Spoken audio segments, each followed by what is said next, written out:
Hello, everybody. Hello, Gong Hei Fa Choi. This is Catherina, and I am the seven-figure career changemaker. Wishing every one of you here a prosperous and a very happy new year in the year of the rabbit.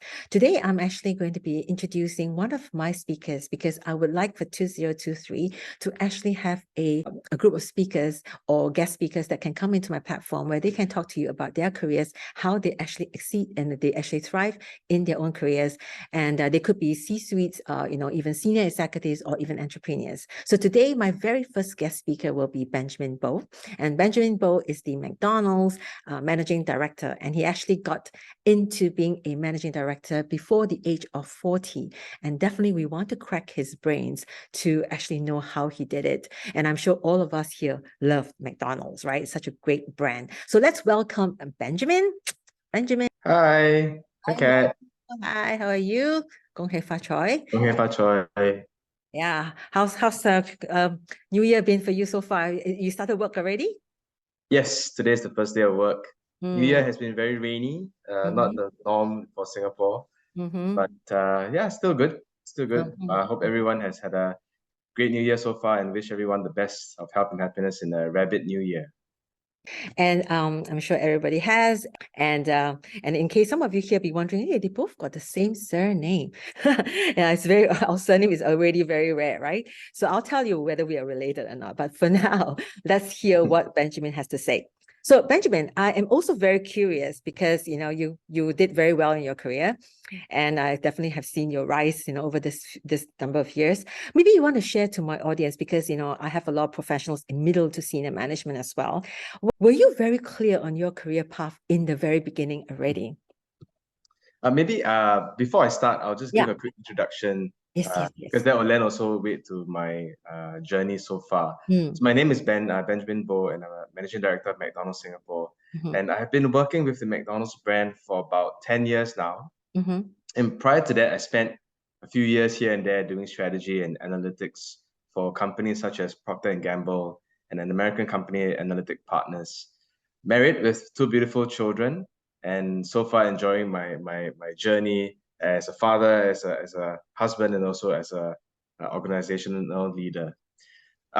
Whether or not I was clear, when I look at people around me and look at people around me when I was growing up, especially, I saw that there are some people who were very clear of what they wanted to do in life, be it an entrepreneur, a pilot, or a CEO.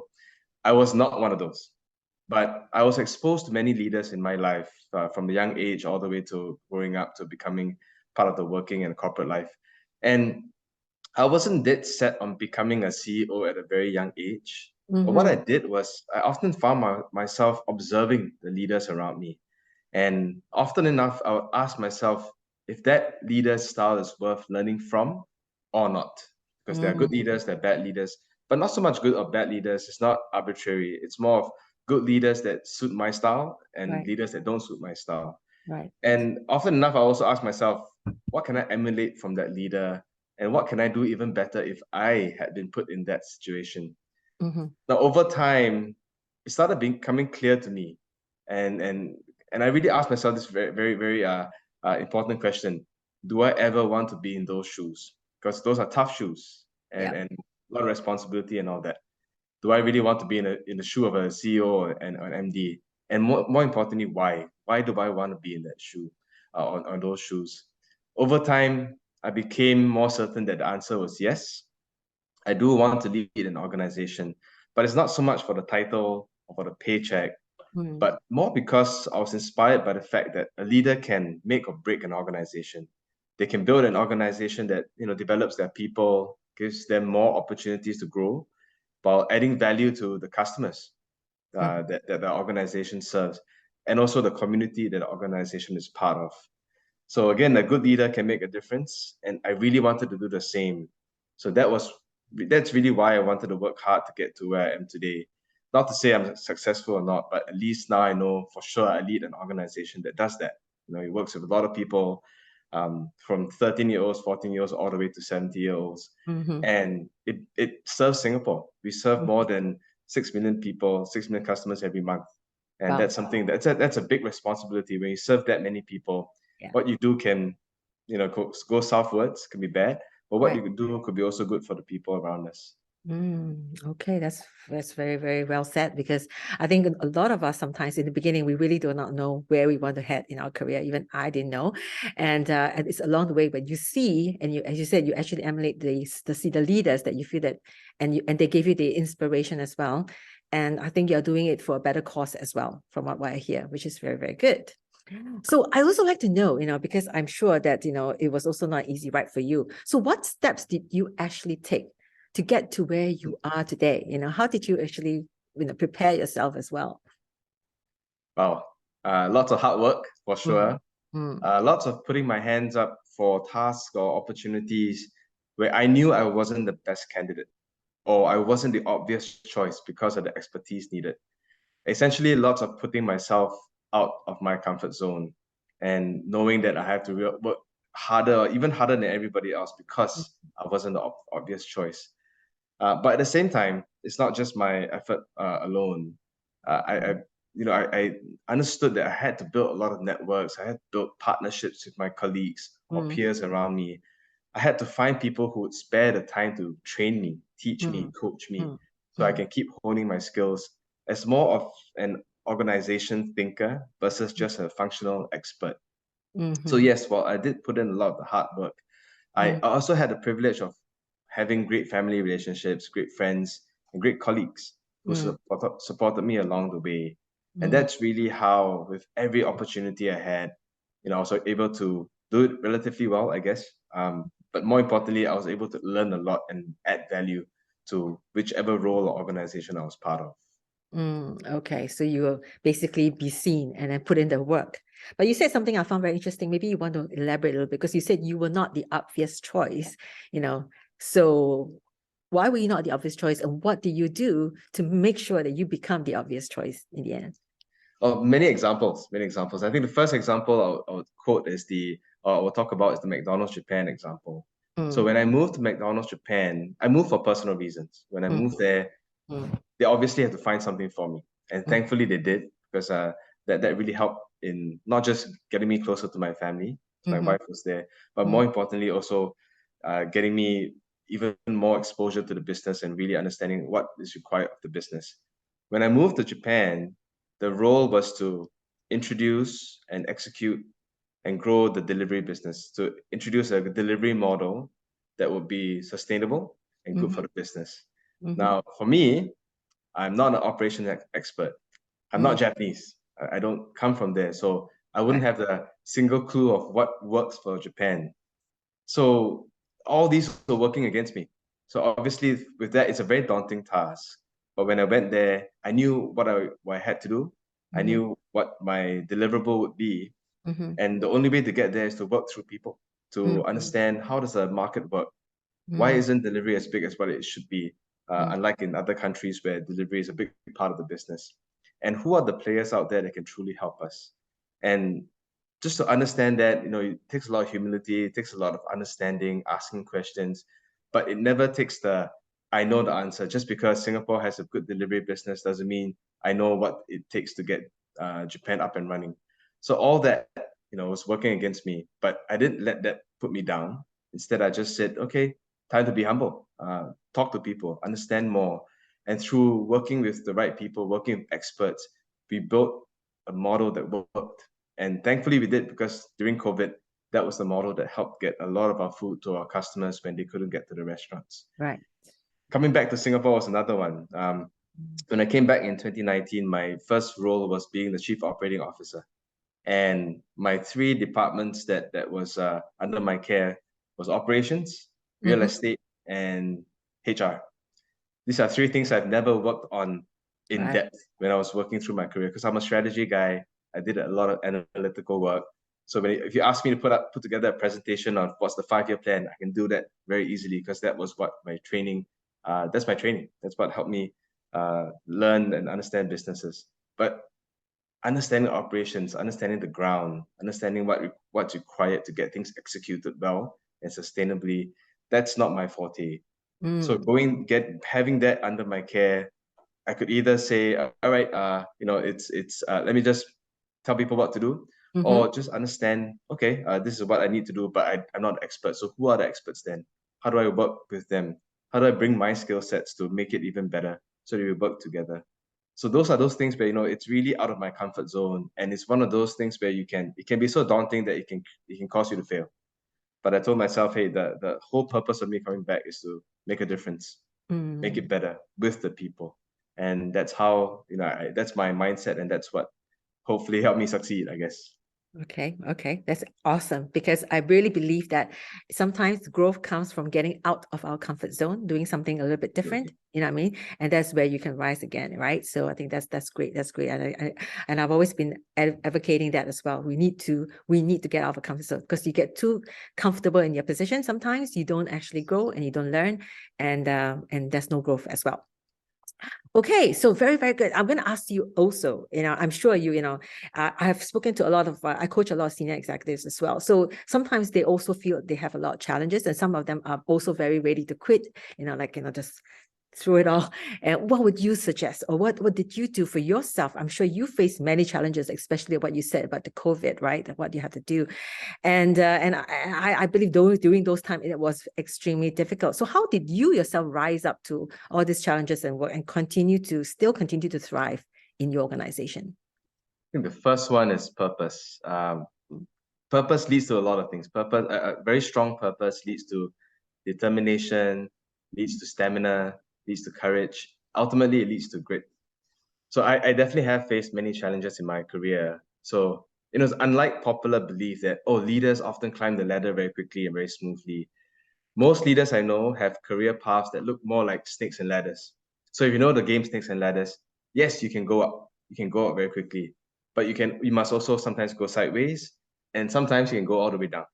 And you go down, but you have to move yourself up again. But as long as you know what your purpose is, what drives you, and why you're working so hard in the first place, and where do you want to get to, and why, that purpose will fuel you up with all that you need, whereas determination, stamina, and all that. And more importantly, it'll help pick you up when you're down, so you can continue to push ahead.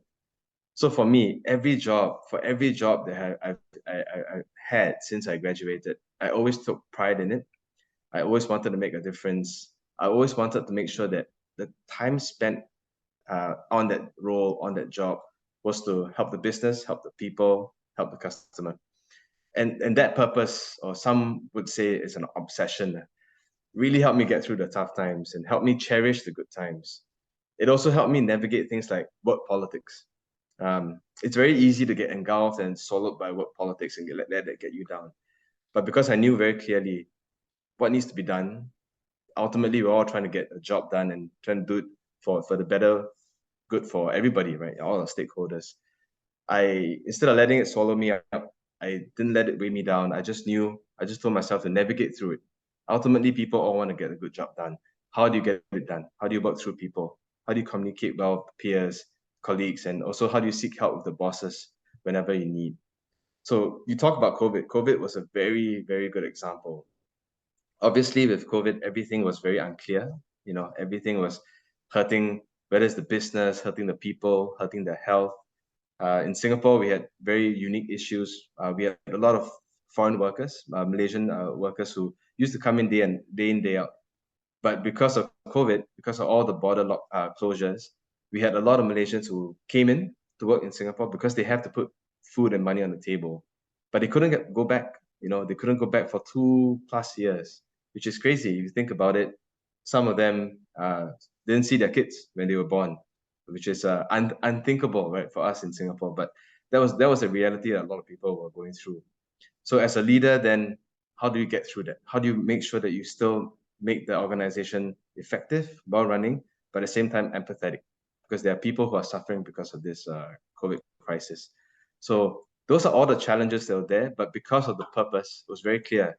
It's not about, hey, how do we make profit? Of course, it's important, but more importantly, if you do make profit, how do you give it back to the people so that they can continue, being sustaining their own livelihood, finding purpose in their own career, so that eventually when we get out of COVID, everyone gets out in good shape.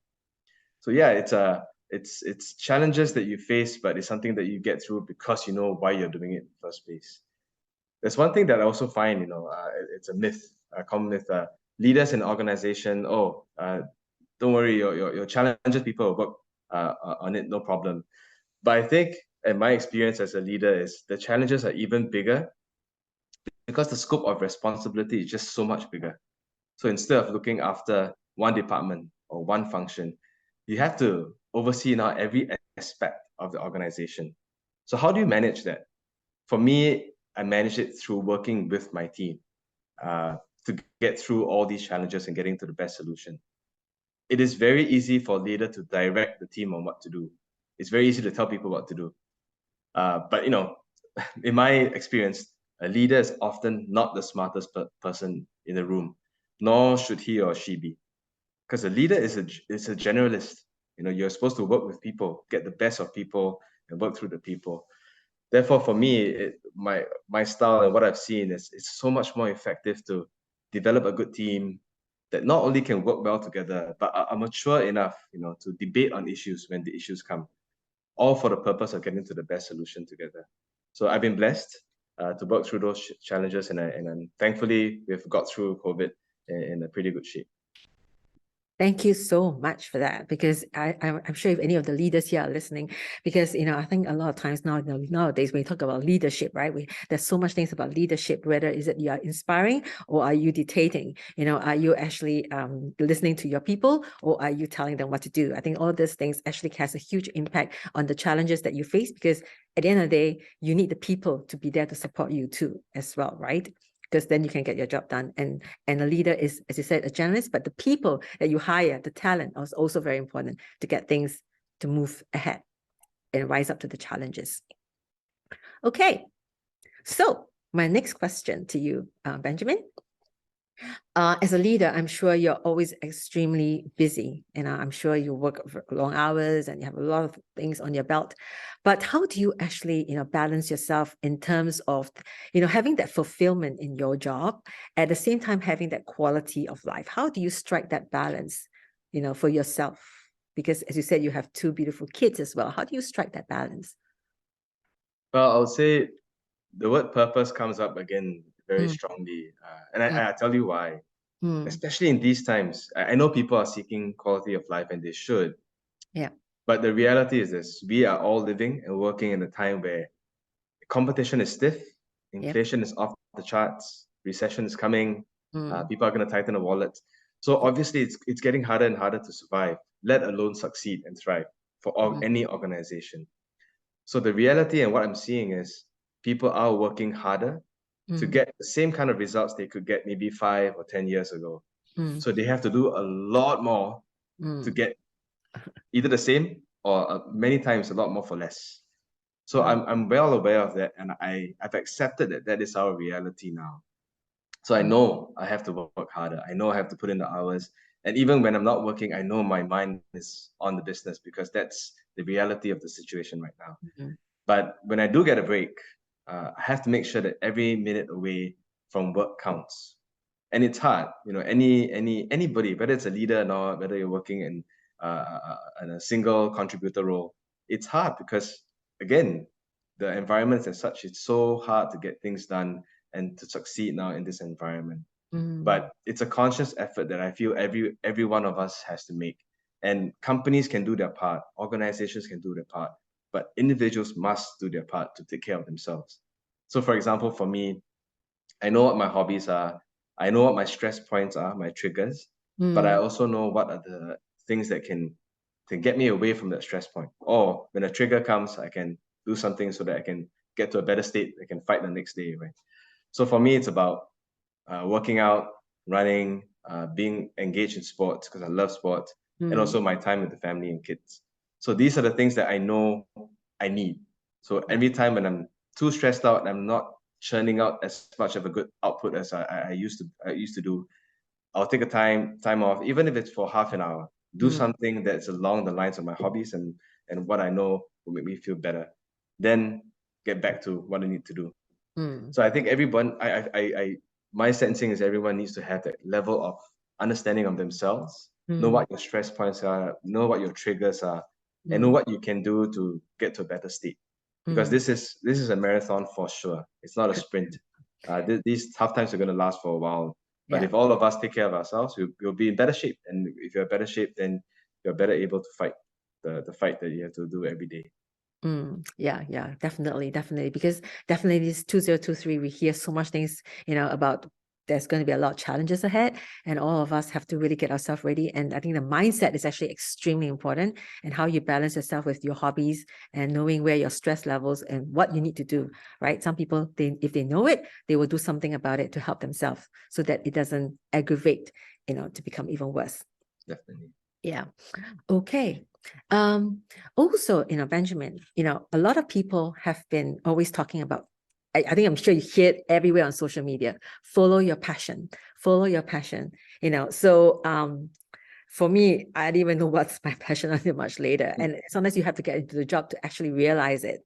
So when they say follow your passion, do you actually really agree with this line, follow your passion, or do something that you're good at? How would you define, which area do you think people should be leaning to? Or maybe it's a mix of both. I can't preach that, because everyone's purpose in life, everyone's direction, everyone's passion is very different. But I can tell you from my experience, how I've seen it work out for myself. So what I can say is it's important to always be very clear what your strengths are and play to your strengths, no matter what you do, whether it's a job that you're passionate about or it's just a job. And sometimes it's okay if it's just a job, but you need to know what your strengths are, and you have to play to your strengths, build on your strengths, because your strengths is really what defines you, who you are in the organization, and what your value add is.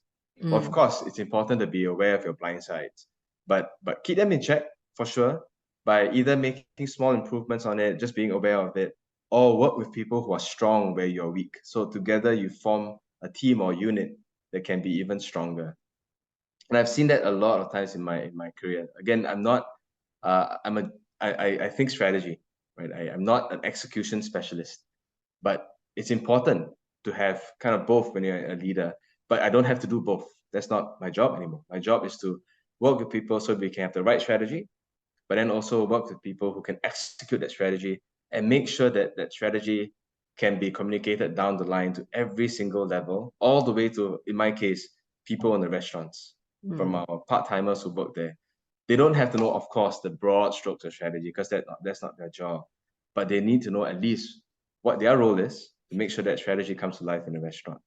So I would say play to your strengths, because ultimately when you play to your strengths and you build it becomes so powerful that is what makes you unique in an organization. But if you try too hard to focus on your weaknesses and try to improve on them, you have to realize that there are some people who are really strong where you're weak, and you will never catch up with them because they're already strong there. So I'll give you a strategy that I always use with my folks as well. I visualize this like a sports team, like an F1 racing team, for example. There's a race car driver, and the race car driver should always focus on being the best race car driver. So that race car driver is always understanding how he can drive better, how he can turn corners better, and also understanding the other race car drivers so he knows how to beat them. The engineer in the team should focus on just being the best engineer, building the best car. The engineer should not try to be like a F1 race car driver, because that's not the DNA. But together, with the right car, right engineering team, right driver, that's when you have a shot at winning championships. So that's really important, because I find sometimes there are a lot of sayings out there. Oh, you know what your weaknesses are, and then work on it. Yes, be aware of it, but more important, know what your strengths are, and make sure your strengths come through every time you bring yourself to the table. Every time you bring yourself to a team, make sure you bring out your strengths and help build better teams, help build better solutions, because that's what your value add really is.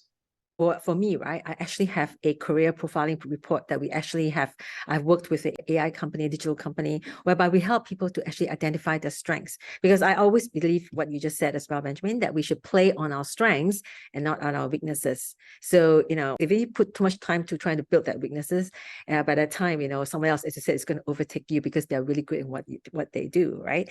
But if you play on your strengths and you make it even better and better, that is where you actually add value, and people see you as an asset as well in the organization. So I think, yeah, I really advocate that as well about playing to our strengths. Is the job market has been changing rapidly ever since COVID. We've actually coached so many professionals. They are very lost as well in their career, or they are looking for something different. So it's been changing so rapidly, and there's a lot of challenges for a lot of people. So what would you advise, to the middle management, even to the senior management, what they need to do to elevate in their career in this changing market? Because a lot of jobs could be obsolete as well. And, what should they do? What would you advise them? Well, I spoke about snakes and ladders earlier, Hmm. but I heard another way. There's another way to talk about your career, and I heard about this through a training session that we had last year. Ah, They told us, don't think of your career as a ladder that must keep going up. okay. Because number one, in practical world, doesn't always happen. Number two, Yeah. it's very tiring. To keep thinking, oh, what's the next thing? What's the next thing? Think of it as a career mosaic, where sometimes it's like a picture, right?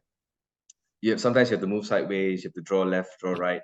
Mm, Sometimes you got to go draw downwards.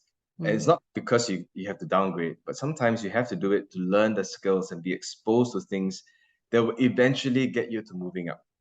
mm, Uh, I think it's very important for all of us to learn that and to be patient about that, because having the mindset that I have to keep moving up will make you feel that every time you get to a certain position, you're already thinking about the next position. But you have to understand, you have to do well in the current position first. You have to right. really show that you can add value. You have to Ex- learn a lot of skills, or you have to build on your skills that can really make you very strong in the position you are right now. That can then get you to eventually where you want to get to. So for me, for example, I've taken up roles where I had to learn new things, but could add value by leveraging my strengths to make those new things or areas work better. mm, But at that point of time, many people told me, "Oh, that sounds like a downgrade. Oh, why are you doing this? Why do you lead this company to do that? It doesn't make sense. You're doing so well. You're well regarded and all." And yes, that might be true from the outset, but internally, I knew that if I don't do this, I might not get a chance to do that in the future, because the higher you go, or the more time you spend on certain role, the more risk you feel leaving it. So for me, whether it's middle management, senior management, I think it's important to first understand, okay, what's your maybe 5-year, 10-year plan, but how do you get there? What skills do you need to learn? And if you do need to sometimes slow it down a little bit just to get to a certain stage, okay, give yourself a timeline. All right, mhm. I will do this, but I'll do it for 2 years. After that, I'm gonna then press the accelerator and move up again. But it's very important to understand all that and then maneuver around that. That's how you can move outwards or even find more fulfillment in your work that you do. Okay, thank you so much. Because a that is basically what you're trying to say is that we need to have a growth mindset more than accelerating just for the title or for power or whatever, but more a growth mindset that we're consistently learning and building ourselves up, right? Is that what you're trying to say as well? Yeah. You mentioned that build your skill set. So what do you think are the key skill sets that's really important nowadays for middle to senior management for them to really build themselves up? I'm sure the technical skills is important. What are the other skill sets, like maybe the soft skills that we feel that is kind of like changing, that is actually important right now? Well, the first one, it's very important from middle, especially from middle to senior management, is you have to know how to build strong, effective, and mature teams. Mm, Because it's very clear leaders can't do it all alone. And leaders that try to or do that often crash and burn, because that's not the reality of the world we live in right now. And I want to also caveat, we talk about um, servant leadership, there is more direct leadership, uh, dictator type leadership. There's a leadership style for every time and also for every stage of where the organization is at. So, for example, for an organization that is going through a major crisis, sometimes you can't have too much of a servant leadership, because at the point of time you need fast decisions, you need people to make hard decisions, and then start building the team so that you can get through the crisis, and then after that sail during the non-crisis times. But at the end of it all, you still need to build strong and effective teams. So that's a skill that's very important for any leader that wants to eventually move up or be very effective, because that's how you get things done. The second is build good networks, because again, you can't do everything yourself. And especially at certain point of leadership, when you are leading others, it's harder and harder to have people to inspire you and have people around you. So you have to build networks out of whether it's your industry or outside your industry, because that's how you continue to get information, continue to get new skills, and continue to get inspiration. Really, you need the strength of others to be stronger yourself. Right. The third one I would say is be curious. Always want to learn. And you talked about this earlier. There's always something you can learn from others, no matter how high up you are in a certain position in the industry, whether you're in your leadership brand in the industry or not. There's always something to learn. And the more curious you are, the more humble you are to learn, the more you continue to grow. You never let yourself be stagnant. And the fourth one is kind of related to everything I talked about. Is you have to be humble. Again, you might or might not be the smartest one, but trust me, you might feel like the smartest one. That there's always somewhere out there, someone out there better than you or can think better than you. So the question is, how do you stay humble so that you can make sure you can leverage the talent that you have around you to build better organizations, better teams, to get to the better outcome. So those are the four that I feel are important now, and even more so in the future, where we have to work closer together with people to get things done. Okay. Awesome, awesome, awesome. I definitely believe that, when you said the last two, about being humble, because sometimes leaders, I think that is a very important trait to have as well, to be humble. And I always believe, your network is also your net worth. So you really need to build your network. And that's why I keep telling people to build the network, especially on, social media, even like on LinkedIn, so since I also talk a lot about LinkedIn, I think LinkedIn is also very important, but inside the organization to build the network as well. That's very important. Yeah. Thank you so much so far. Giving some very, very great insights to the audience. Last 2 years, we have heard a lot about the Great Resignation. A lot of people are resigning to be, to do something of their own, or to, be their own boss, or, we have what we call the content creator economy right now. And maybe this year, there's also a lot of talks that from the Great Resignation probably is going to go into the Great Redundancy, because we already see US, a lot of companies are actually, making people redundant. So if, let's say for us right now, if we are people probably are getting worried, right? What should they do with their careers? And should I go this way or should I go that way? How should they prepare themselves this year, in terms of their career? Do you have any advice? I'd say the market is changing, of course, but the market's also changing because a lot of it is forced. Yeah. So technology, for example, that industry was booming and people were investing in growth. Yeah. But the growth is going to slow down, and that's why a lot of jobs are being made redundant. But it's not that the industry is redundant. It's just that we were betting on a lot of growth, but the growth is not coming.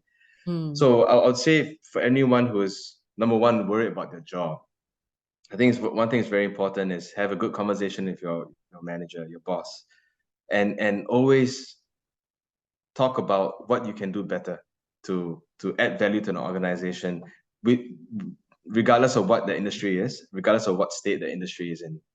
Because by doing that, you show that, hey, whatever is required, I will do what it takes, and I'm here to add value. A lot of that requires, again, humility, being curious, because that's important.